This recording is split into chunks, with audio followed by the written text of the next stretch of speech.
Superflex, 3 wide receiver, redraft mock post NFL draft. I'm going to pick from the 4 spot. Matt, you're going to take the 7 slot. All right. To nobody's surprise, Lamar. Oh, wait. Actually, Josh Allen fell to 4. Wow. So I was going to say, to no Yeah. surprise, the quarterbacks go early, but Hurt sneaks in there ahead of Josh Allen. I did not expect that. I picked 4 because I was going to take Jamar Chase, but I am going to sit and just take Josh Allen. If the board falls to you in a certain way that you're not expecting, you got to be ready to pivot. So that's what I'm going to do here.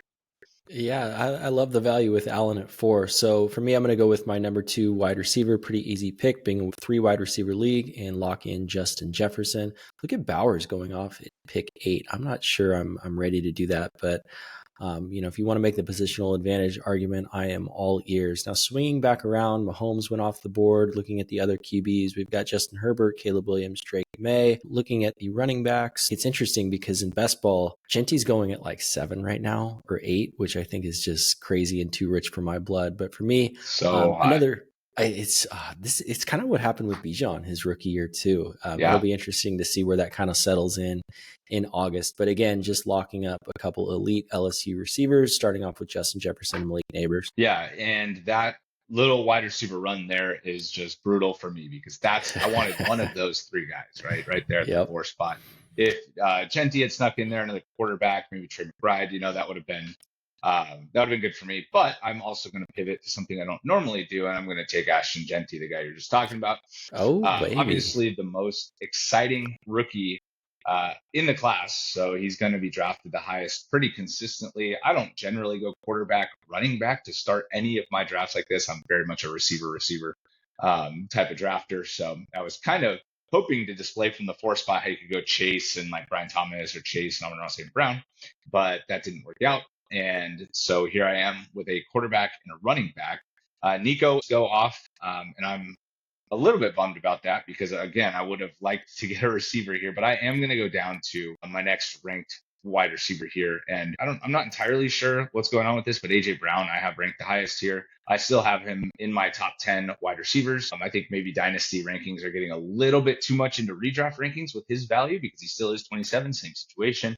I know that Saquon rushed for over 2,000 yards, but I don't expect that to happen again. And, he got hurt last year, so maybe that's factoring in a little bit too, but he is just as productive as anybody still. Yeah, I like that pick a lot. And for me, it's tough here because I'm in the camp that Marvin Harrison's going to make a big step forward. But as far as I have the rankings right now, I'm still going to go with Ladd McConkey. I have him a notch above Garrett Wilson. He is reuniting with his college quarterback, and they don't have any other playmakers around him. But man, I don't know. He's just been getting so much volume year over year and just hasn't really lived up to that potential. So I guess now I can take him here as well. So let's just do that. Let's start with 4 wide receivers. Oh my gosh! And this looks like our drafts from last summer when we were just hammering wide receivers. So let's see how this one turns out.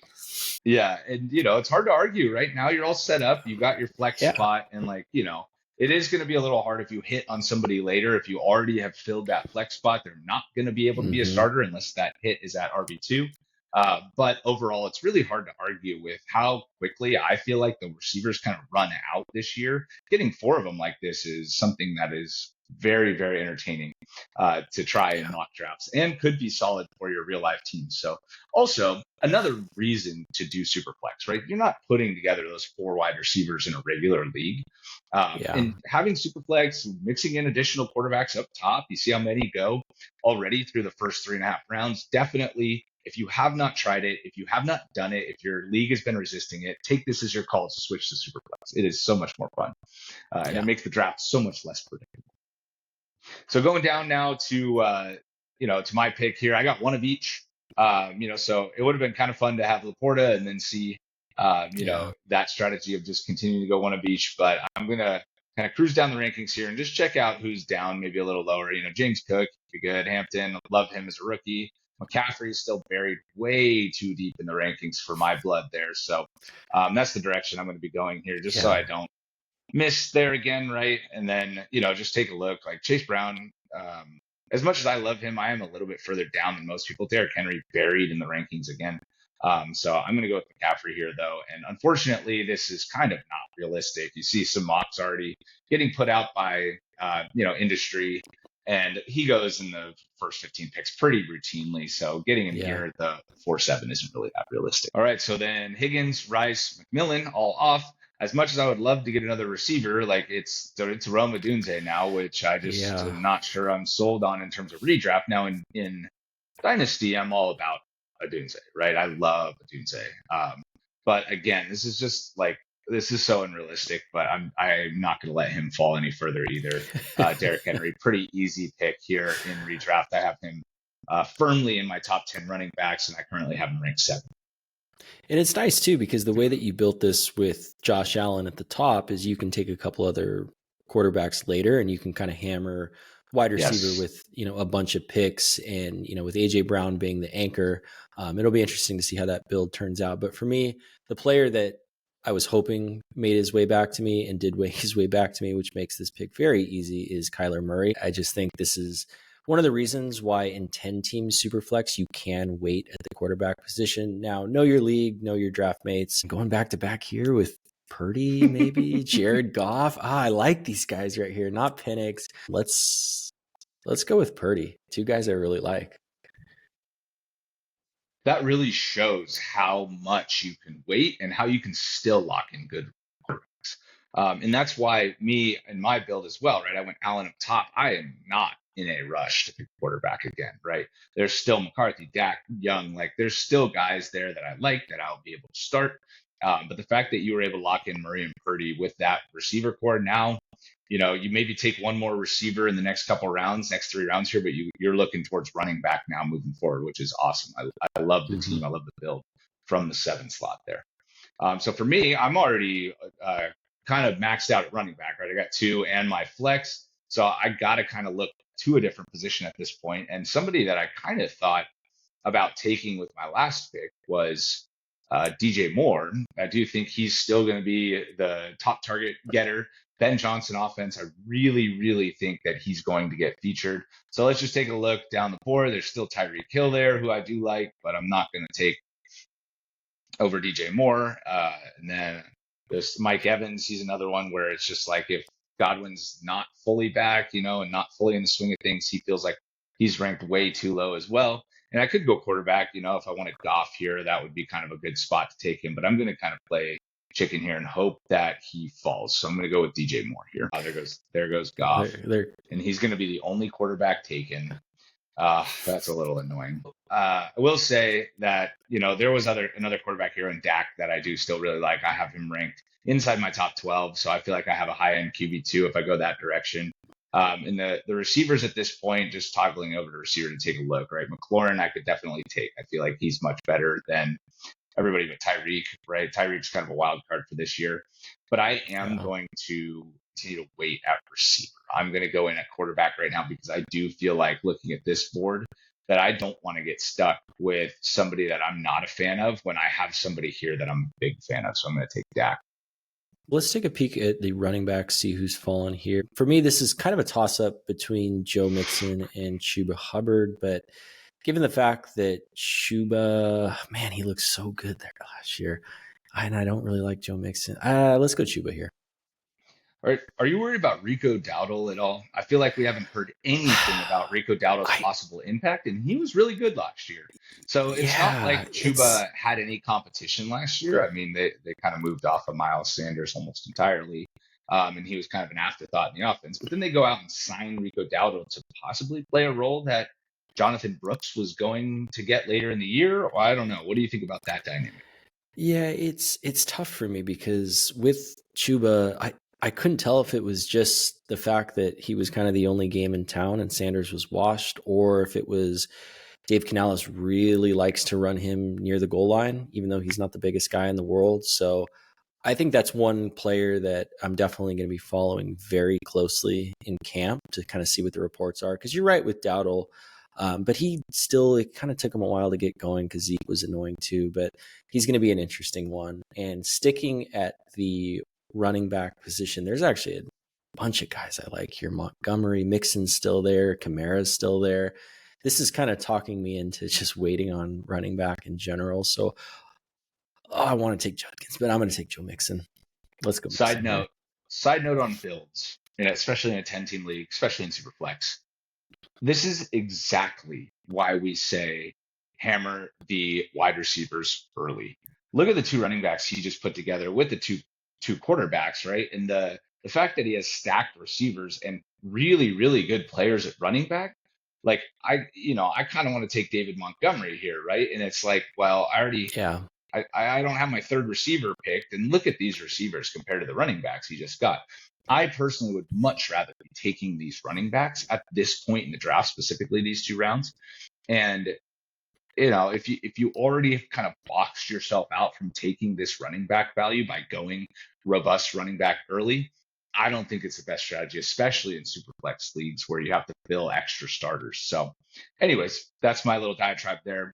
Somebody I mentioned earlier was Mike Evans, who I still value very highly, top 20 receiver with, I mean, he's obviously got a lot more upside for that. So that's the way I'm going to go for my third wide receiver. I'm going to kind of lock in that floor that I feel like Evans provides. A lot of upside there, obviously, with Evans and McCaffrey, but definitely some risk with those two. Yep. No, I agree. So, they're getting older. Definitely injury concerns. Obviously with McCaffrey, but yeah. So, that's maybe why McCaffrey gets ranked lower, right? Is like I could have easily gone Higgins with this pick, who had the second highest points per game last year, just got a big deal. The defense still is going to struggle there for Cincinnati, so it's like Higgins could be a really good player, but he's got injury concerns of his own there as well. Yeah. So, and it's not like I would rather have Higgins than McCaffrey either. So that's like kind of a tough one to deal with. I'm totally with you. I'm like looking at the other guys, like not Ayuk, not JMO over Evans. It's something to point out. Yeah. And so now we're at a stage in the draft where I have all my starters filled, except for my tight end. So let's take a peek at tight end before I go in on a different position and start filling my bench. Nothing here that inspires me whatsoever. So I will be waiting until the very end of the draft to take my tight end. And so, just complained about the receiver position quite a bit. And so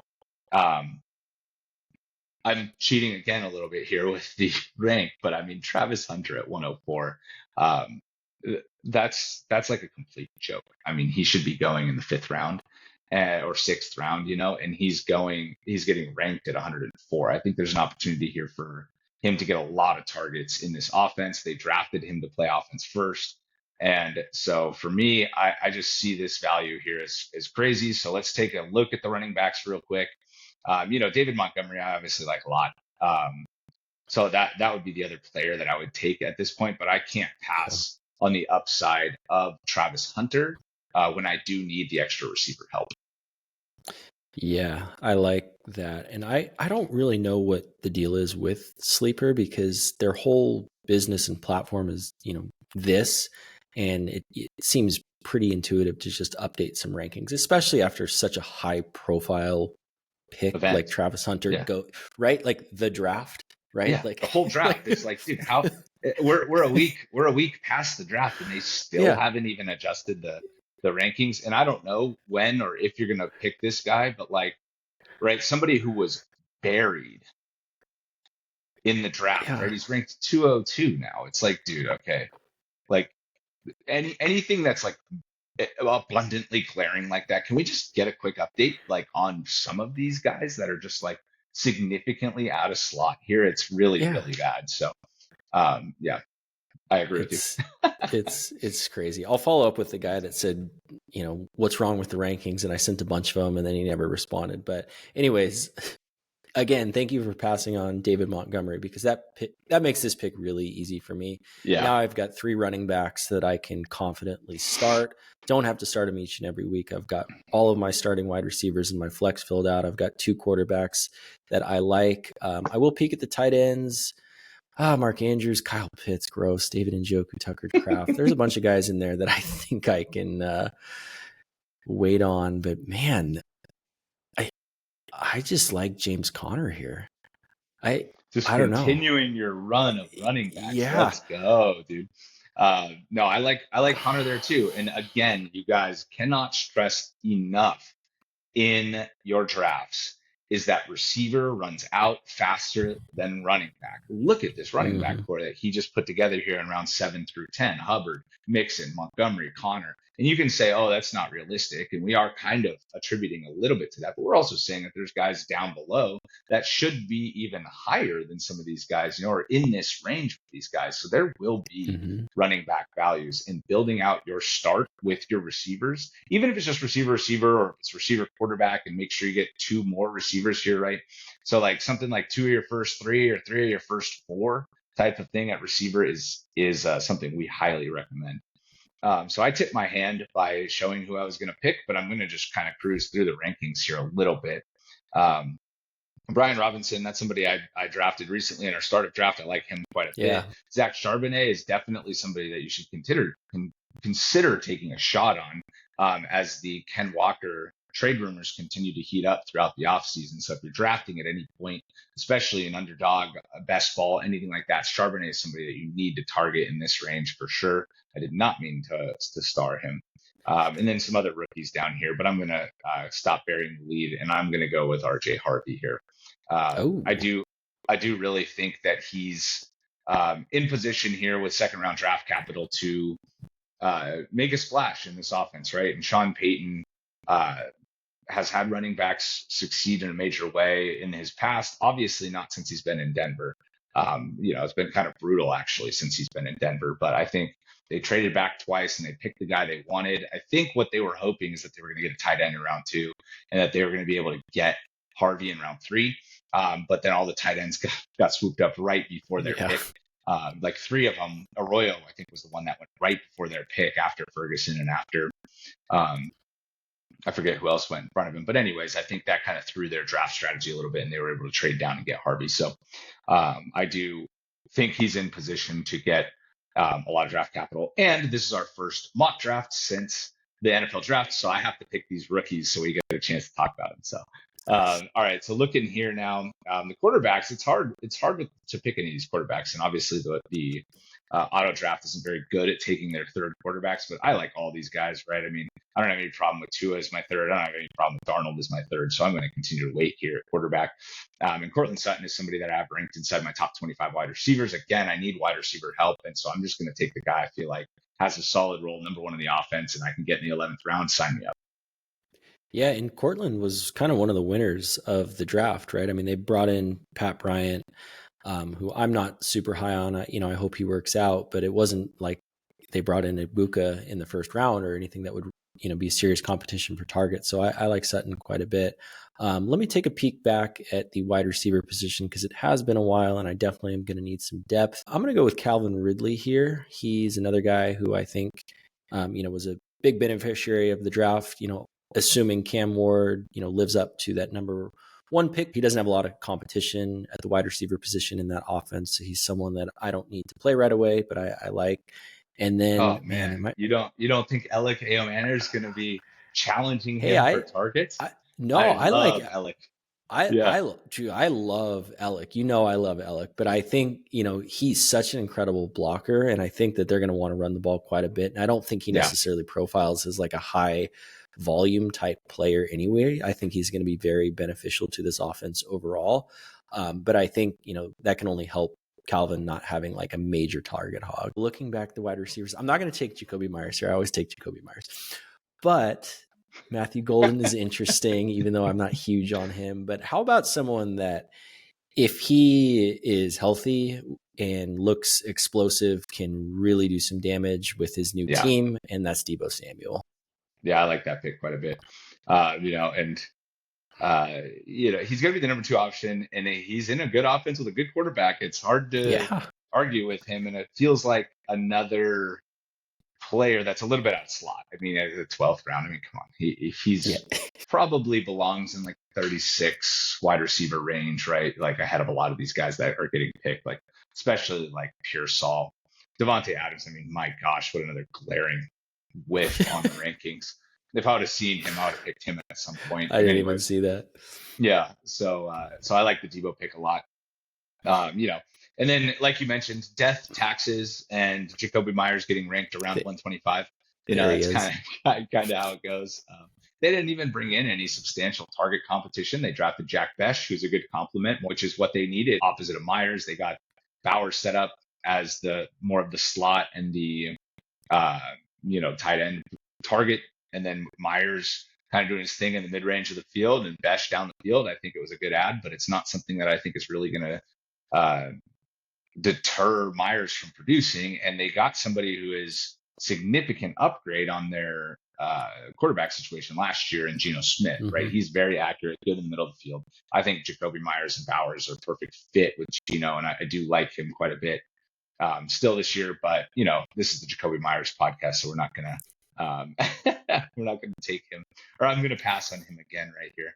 Somebody I want to talk about is Jaden Blue, who is the Dallas 5th round running back. And Dallas's running back situation is wide open. We were all hoping that they were going to spend more draft capital than they did at the position, but I think they probably were smart and just said, hey, we got a deep running back class here. They kind of went and got their guy. And I struggle to think that he wouldn't at least have a chance to make a splash in training camp and kind of get on the field or take over the starting job. I mean, his competition is Javonte Williams, who couldn't even keep, Audric Estime and Jaleel McLaughlin off the field. So I don't know. I just think maybe if he shows fresher legs, he ran in the 4.2s at his pro day, 4.29 or 4.28, I think. So he's a blazing home run hitter. And, depending on how good he is as a pass catcher, obviously he's a 5th round running back and they don't hit super often. But I would rather, if I was going to take a chance on somebody in Dallas's backfield, this is the guy I want to take. All right. So a couple guys go off. And again, these are all players that you guys all know about. So not a ton to say about, Pollard, Najee, Jacoby, we just went in on. Dobbins doesn't have a team yet. So we'll see if he is back with the Chargers or if he ends up signing somewhere else. Dallas, maybe. I mean, that could be maybe Dallas. Yeah, or maybe the Bears, right? Speaking of the Bears, who they took in round 7 was Kyle Monagai. And he was somebody that I was really hoping was going to get picked earlier than he did, but he continued to fall. And again, I think it was just a victim of how deep the draft class was. And, Ben Johnson has the motto of no block, no ball, right? And he is a menace in pass protection.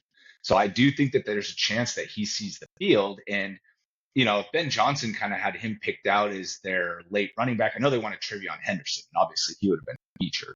But if they had kind of planned to get Monagai as their David Montgomery role type of place, and obviously not to that volume, I don't think. I would guess that they're going to be in on Chubb. They're going to be in on Dobbins. They might bring in somebody else, like one of these veterans that's still out there. But if they don't and they kind of stick and they have this role set up for him where he's going to get used on early downs or get on the field, maybe get 8-10 carries early in the year.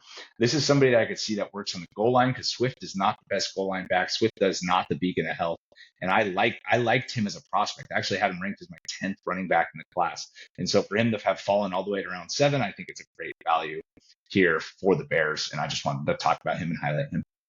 I'm so happy you said all that, because I love Monagai. The last few days, I've been taking him with my last pick in best ball in every single draft, because if he does fill that Montgomery role, it's like it's wheels up. And if they bring in Dobbins or whomever and it kind of falls apart, like so be it. It's the last pick, but love. So was I saying his name? Was I saying his name wrong there? It's Monungai.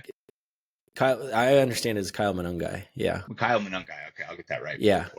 I was saying could be wrong too. Monungai. But, yeah. Okay. Yeah.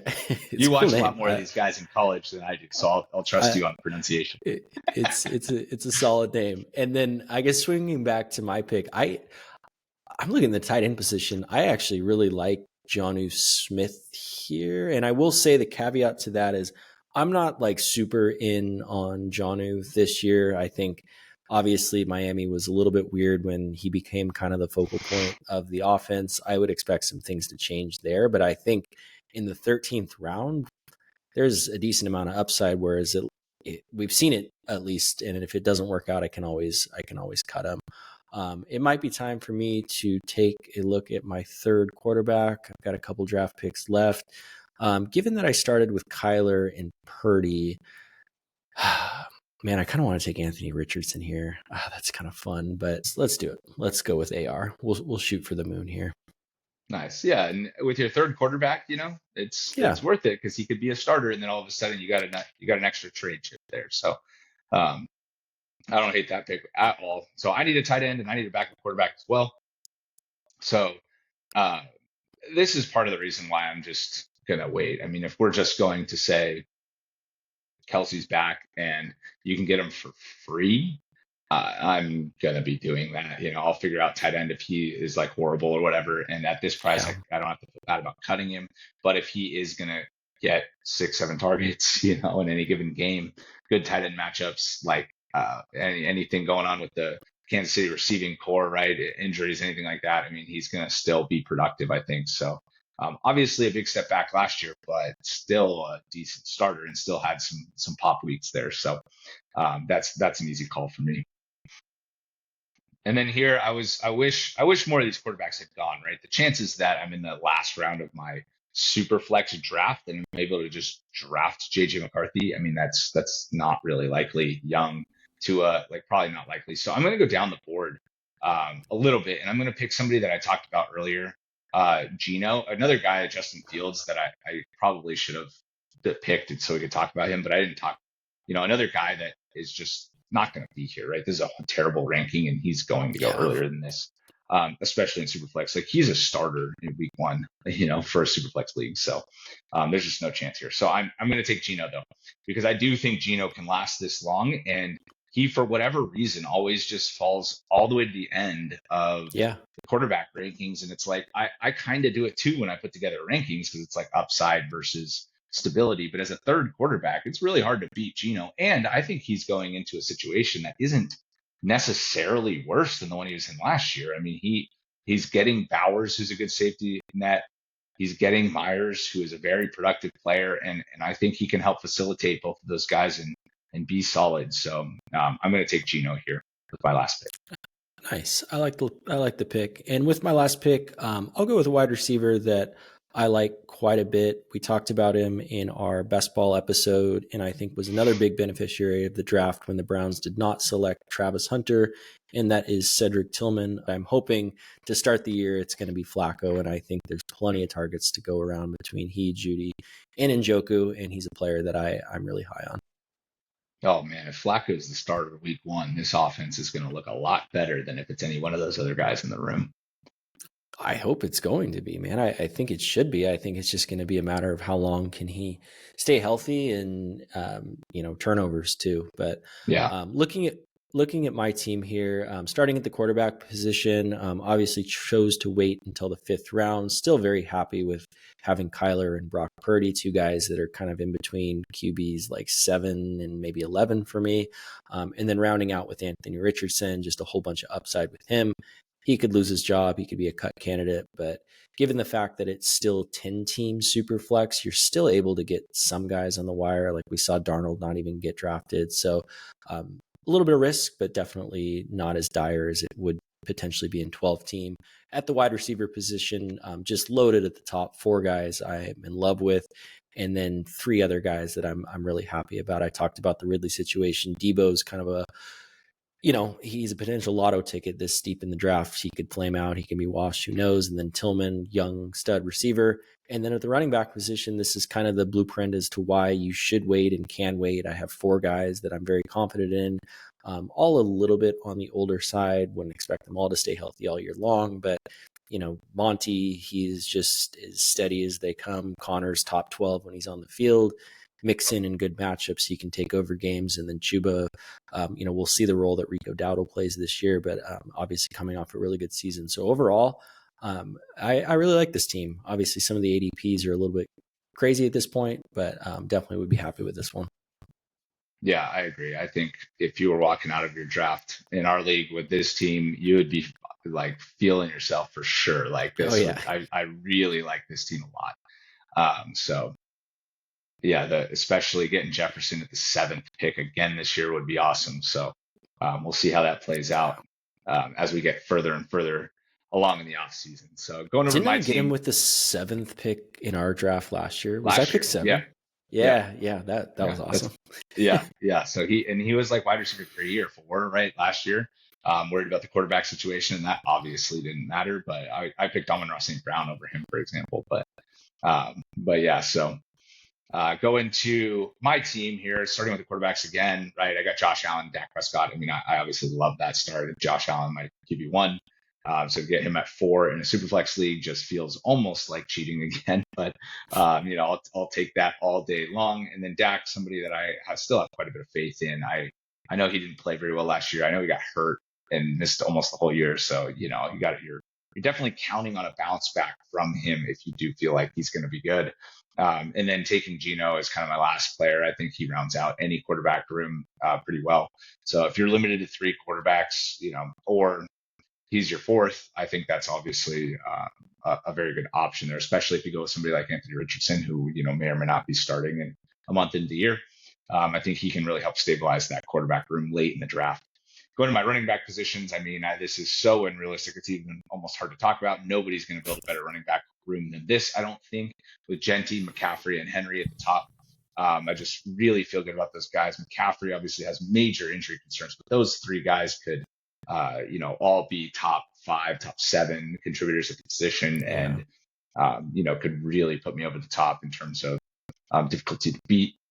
And I do really think I filled out my receiver room pretty well, considering I didn't take my second one until round 6. So, AJ Brown up top, I think he's slipping because people are getting excited about these younger players and about dynasty rankings at this point in the offseason. So he's somebody that kind of gets knocked for his age in dynasty. But I do think he's still really productive. I'd still be very comfortable taking him in round 2, even in this sort of setup. And then DJ Moore, I think with the better offense, I do still expect him to be the number 1 in the offense. So if he does maintain that status, then he's going to be a steal here at this pick.